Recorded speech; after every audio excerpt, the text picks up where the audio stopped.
il y a une fille où elle va s'asseoir pour méditer. Pour le problème de X, Y, Z, elle est assise à même le sol. Elle médite. Donc, le pagne, elle le lève. Vous n'allez pas voir sa nudité. Oui. Mais elle-même, elle est assise à même le sol. Sur cette feuille. Sur cette feuille. Elle est bien spécifique au Mbumba. Voilà. Elle est bien spécifique.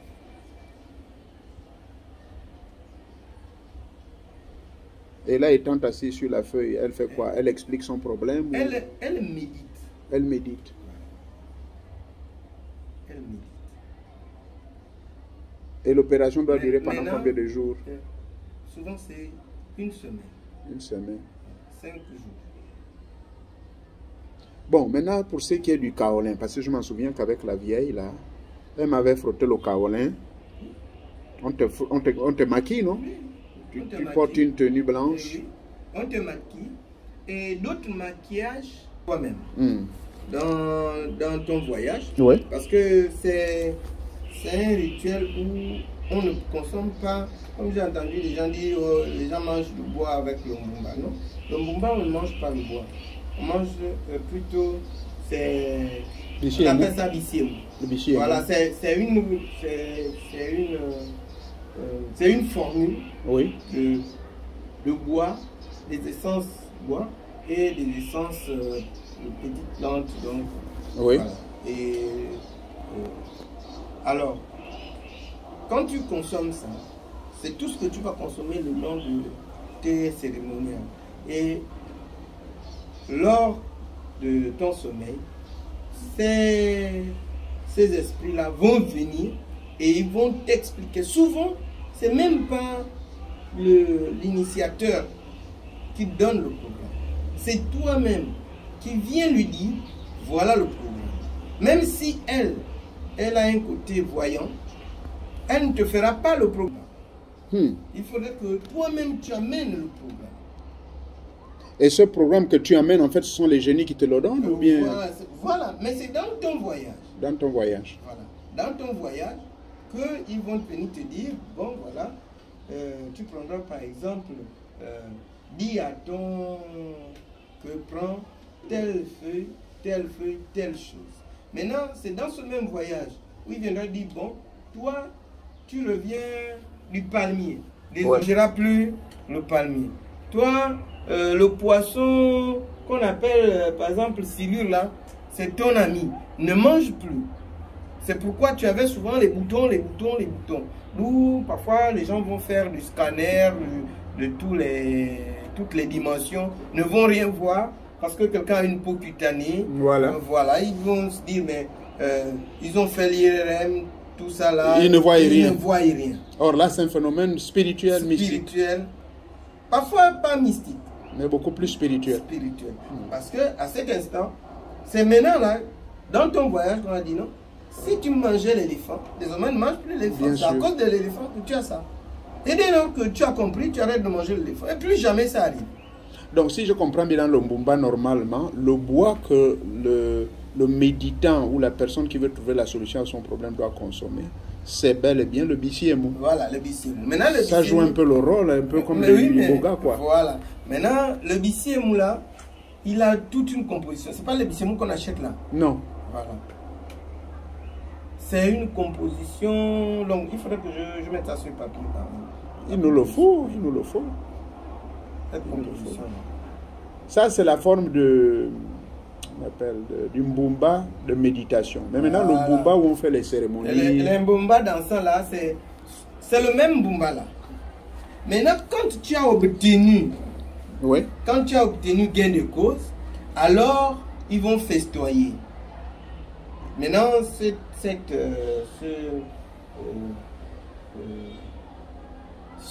Grégores-là vont venir se manifester. Ils vont venir se manifester. Les égrégores du Mbumba, quoi. Voilà. Ils vont venir se manifester. Donc, ils vont amener les tam-tams. Et puis, tu vas voir, il va réagir. La personne va rentrer en transe. D'accord. Souvent, la personne était malade. Maintenant là, comme elle a trouvé la guérison, ils viennent se manifester, ils vont chanter, ils vont danser, et puis... Voilà. Est-ce que c'est la même chose? Bon là, tu vois, on a parlé du Mbumba de manière générale, mais il y a quelque chose qu'on appelle le Mbumba Iyano, par exemple. C'est la même chose? C'est le Mbumba Iyano là, ouais, qui devient plus tard dansant. Oh. Parce que c'est le Mbumba Iyano là qui fait que, comme tu ne veux pas reconnaître qu'il existe en toi, ouais, alors il fait une manifestation où soit tu ne trouveras pas de mari, ouais, ou soit tu pisses au lit, ou oui, soit tu auras tous des palabres dans votre foyer. Si c'est l'homme, tu vas faire en sorte que dès que tu vois une femme, tu éjacules et puis tu ne peux plus... Éjaculation précoce. Elle va... voilà. Elle va durer comme ça, et puis voilà. Waouh. Et celui qui est dansant? Maintenant, celui-là, le même Mbumba Iyano là, d'accord? Quand il est... surtout pour les femmes, il devient... À un moment donné, il vient se manifester. Il se manifeste. Physiquement maintenant. Au départ, c'est si tu veux, dans l'ombre. Oui. Maintenant là, il se manifeste physiquement. Il va vous donner son nom. Il va vous démontrer comment il danse. Les autres, par exemple, ils dansent assis. Oui, c'est-à-dire que ceci se manifeste par possession. Voilà, par possession. Par possession. Voilà. Donc maintenant, il va commencer à s'exprimer dans le corps de la... Physiquement, puisque la personne est physique, là, vous voyez les... Il y a eu la rencontre des deux esprits. L'homme manifeste ces états-là. Si, effectivement, j'ai observé ça. L'homme finit que par manifester ses états. Waouh. Dans le même ordre que les gens de Bilombo, les gens de Mabanzi, les gens de Mungulu, la seule figuration où les manifestations ne sont pas possessives, c'est par exemple le Ndjembe. Oui. Voilà. D'accord. Là, le Ndjembe, par exemple, les manifestations ne sont pas possessives. Vous dansez, tout le monde peut être, sauf quand ils vont dans leur... rite de méditation là-bas, ouais, les impurs, comme on peut appeler ça, bien sûr, les incultes vont... Ils vont les libérer, ils libèrent les lieux. Voilà, mais sinon, dehors là, c'est tout le monde. Maintenant, il y a quelque chose qu'on appelle le loro. Quand j'étais en France, en séminaire là-bas, il y a une maman, on a essayé de lui faire le truc de Mbumba là. On lui a demandé de se maquiller. On lui a fait tri, on a bougé le Ntchege, on a parlé, il y avait une dame équato-guinéenne qui maîtrise ça bien. Elle a utilisé le bissier moula, elle a parlé, elle a craché de la gauche vers la droite, elle a parlé, on a présenté. Mais mon Dieu, la dame dans la nuit, l'esprit qui la merde là vient avec une longue bite et il menace, il dit toi, tu es fou bête, tu quoi. Bon maintenant... Quelqu'un m'expliquera qu'en fait, là, ce n'est plus le Mbumba, c'est plutôt le Oloro. Mais Oloro, c'est ce que nous, on appelle un Ngoubi. Chez nous, ici, le Ngoubi. C'est celui-là qui détruit même les enfants dans le ventre. Oh. Les femmes, avec le Ngoubi, il est sérieusement puissant. Comme tu mets l'enfant dans le ventre de sa femme, pour lui, c'est sa femme, et tu es venu mettre un enfant sans sa permission, il te détruit l'enfant. L'enfant sort en pièces détachées. C'est un bras qui va sortir, c'est... Mais le Ngoubi, c'est qui est le propriétaire du Ngoubi? Est-ce qu'un sorcier... Le Ngoubi, il y a des gens qui Non, le sorcier peut également, quand il sait. Parce que souvent, c'est sur ces grevons-là qu'eux, ils s'y mettent. Maintenant, quand il sait que tu as ça, il peut en prendre possession. Parce qu'il y a des connaisseurs au village qui prennent ça et qui parfois peuvent utiliser ça aussi pour faire du tort à certaines femmes. Mais le Ngoubi, que les gens utilisent, qui n'utilisent pas souvent, il fait sérieusement du tort si tu n'es pas au courant. Au départ, c'est rien, mais quand il se rend compte que tu ne t'intéresses pas à lui, et puis il va commencer à te... Mais est-ce qu'il naît avec certaines personnes ou bien... Oui. Le Ngoubi, c'est... Tu vois, chez toi par exemple, il est là parce que vous avez fait appel au Grégor de, comment je peux appeler ça, de guerre. Vous avez fait appel au Grégor de guerre. Et les Grégor de guerre, c'est ça là. Qu'on appelle Ngouba. C'est le Grégor guerrier, quoi. Voilà. Il agit toujours avec violence. Voilà. Mais parfois, quand il est avec certaines femmes, il peut avoir une autorité, s'accrocher à cette... Mais il y a les femmes autoritaires là. Oui, c'est ça, ok, Parce ok. que Ok. quand tu as une femme qui est comme ça, il faut être obligé de faire appel À pour une venir initiée. en somme vous réconcilier. Tu vas faire une conciliation avec lui. Oui. Sinon, si tu trouves une femme qui a ça, tu te retrouves le matin, tu es au sol. Tu ne sais pas comment tu as fait pour être au sol. Mais tu te réveilles, tu es au sol, la femme. Est-ce qu'il t'a bastonné? Cette femme-là est avec cet Grégor Ngoubi là, Voilà, ou bien non. au Loro, Voilà. qui va le mettre dans cet état. Et tu vois, c'est important parce que, bon, c'est des choses qu'on parle, mais là, je tombe sur le fait que toi, tu as grandi au village, tu connais ça, tu maîtrises ça.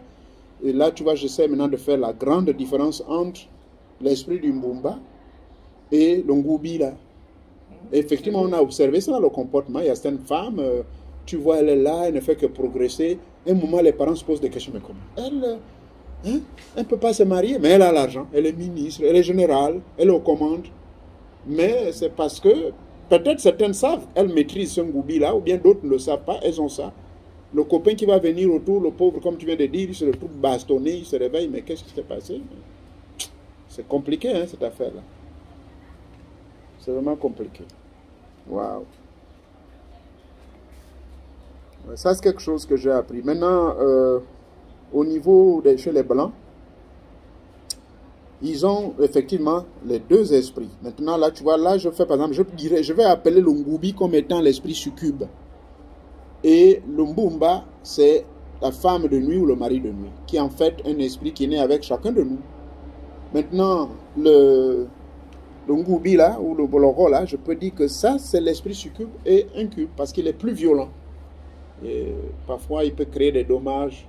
C'est le cas de cette dame équato-guinéenne, je te dis qu'elle jusqu'à présent, c'est malheureuse. On lui avait d'ailleurs conseillé, puisque chez eux en Guinée équatoriale, il paraît qu'ils font ces rites, on lui a dit dans ce cas, il faudrait qu'elle aille s'initier dans le Loro. Et c'est au niveau de le Loro là, on va pouvoir lui faire des rites de réconciliation. Et comme ça, au moins... Ça aussi, ça, les hommes musulmans pas ça. Nous, les hommes, Si. nous, on a ça aussi. Tu vois, avec les femmes, Mais les tu es en femmes, train de violenter, tu es en train de violenter la femme. Un moment, tu es là avec la femme, tu la détestes. Voilà, Du coup, et... c'est ça. Non, ça, c'est... Celui qui fait ça, c'est le Mbumba. C'est le Mbumba, oui. C'est le Mbumba qui fait en sorte que, par exemple, l'homme, il est même très dangereux, hein, parce que surtout pour l'homme, quand tu te détestes, tu ne montes même pas sur la femme. Hein. Mais oui, la chose meurt. Tu vas essayer, quand tu ne montes pas sur elle, tu as la réaction normale. Mais dès que tu mets le pied sur elle, tu vas monter. Chez d'autres femmes, ça passe. Oui, chez d'autres, non? Mais avec celle que tu as à la maison, là, rien, 0 à 0. Oui, oui, oui. Et ça empire surtout quand tu commences à avoir des problèmes avec, ou bien quand tu as des problèmes avec la femme, même à l'état physique normal. Et là, ça donne de la place pour le Mbumba. Le Mbumba dira, ok. C'est-à-dire que son mari de nuit, là, maintenant, s'interpose. Au moment où tu veux maintenant faire les affaires, rien. À un moment, tu es obligé de te doper ou prendre le satomboanda ou je ne sais pas moi, le Viagra. Tu forces maintenant les choses. Mais à l'état normal, rien. Waouh, ça c'est des mystères. Hein? On a percé des grands mystères là. Oui, donc chez les Blancs, et ça je viens de